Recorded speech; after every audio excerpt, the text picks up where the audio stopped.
നടൻ ബിജുക്കുട്ടന് വാഹനാപകടത്തിൽ പരിക്ക്. പാലക്കാട് കണ്ണാടി വടക്കുമുറിയിൽ വെച്ചാണ് അപകടം. ഇടിയുടെ ആഘാതത്തിൽ കാറിന്റെ മുൻവശം പൂർണ്ണമായും തകർന്നു. സംഭവസ്ഥലത്ത് നിന്ന് പ്രിയ ഇളവള്ളിമഠം തയ്യാറാക്കിയ റിപ്പോർട്ട്.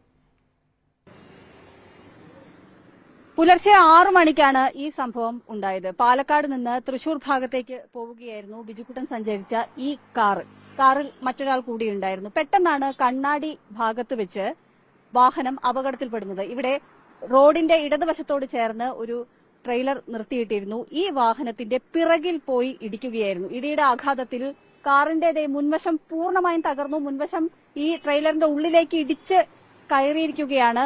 ഈ അപകടത്തിൽ ബിജുക്കുട്ടന്റെ കൈവിരലിനാണ് പരിക്കേറ്റിരുന്നത്. ഒപ്പമുണ്ടായിരുന്ന ആൾക്ക് തലയ്ക്ക് പരിക്കേറ്റിട്ടുണ്ട്. തൊട്ടടുത്തുള്ള സ്വകാര്യ ആശുപത്രിയിലേക്ക് ആദ്യം കൊണ്ടുപോയി പ്രാഥമിക ചികിത്സ നൽകി. അതിനുശേഷം ഈ വണ്ടി ഓടിച്ചിരുന്ന ആളെ നേരെ തൃശൂരിലെ സ്വകാര്യ ആശുപത്രിയിൽ പ്രവേശിപ്പിക്കുകയും ചെയ്തിട്ടുണ്ട്. നമുക്ക്